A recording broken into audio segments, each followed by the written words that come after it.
All right, welcome back to The Explainer. The global football season is officially underway. And believe me, it is already delivering some massive headlines.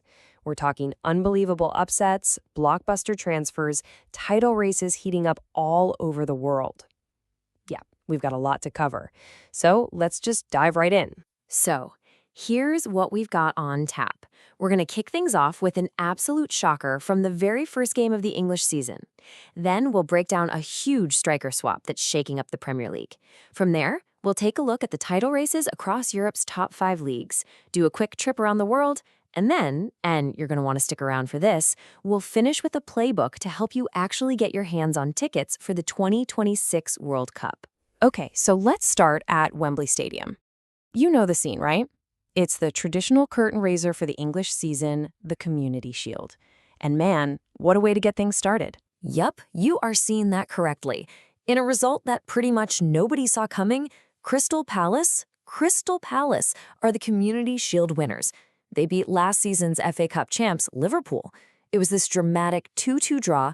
You could see a bit of that early season rust, but also flashes of brilliance, and it all went to penalties. Palace, they just held their nerve and sealed it, their first big trophy in decades.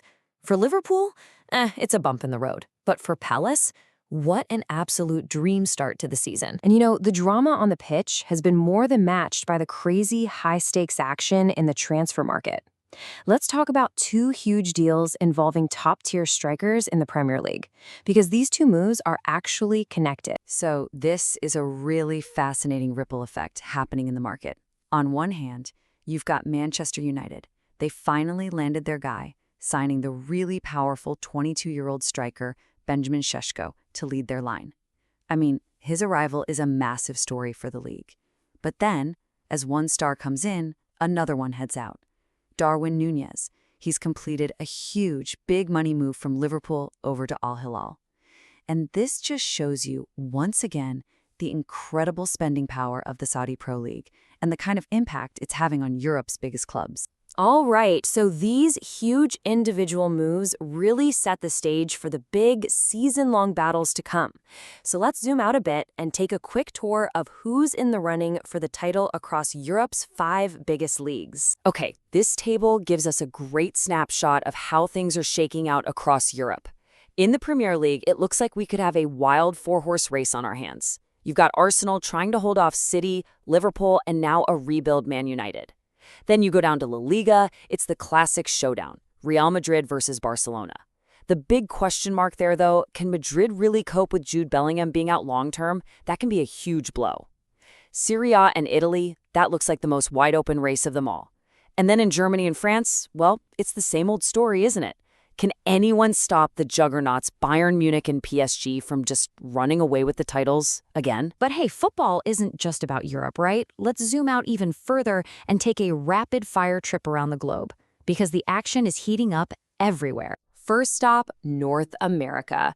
The race for the MLS playoffs is getting incredibly tight. I mean, you've got a whole bunch of teams all clustered around that playoff line in both conferences.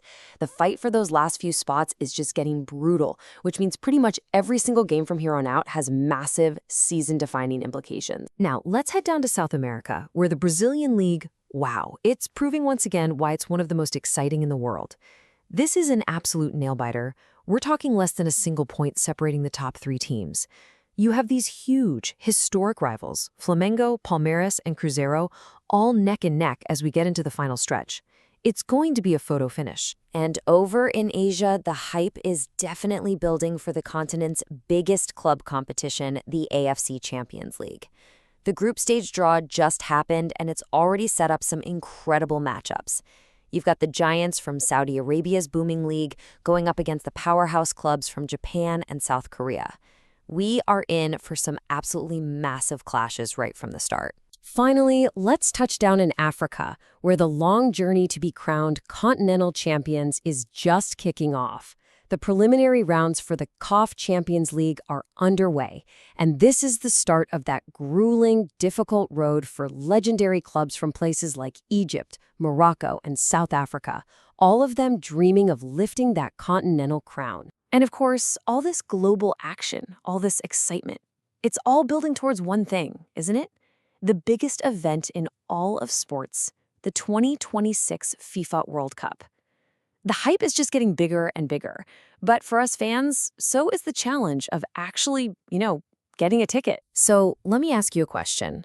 Have you started looking into the ticket process for the 2026 World Cup?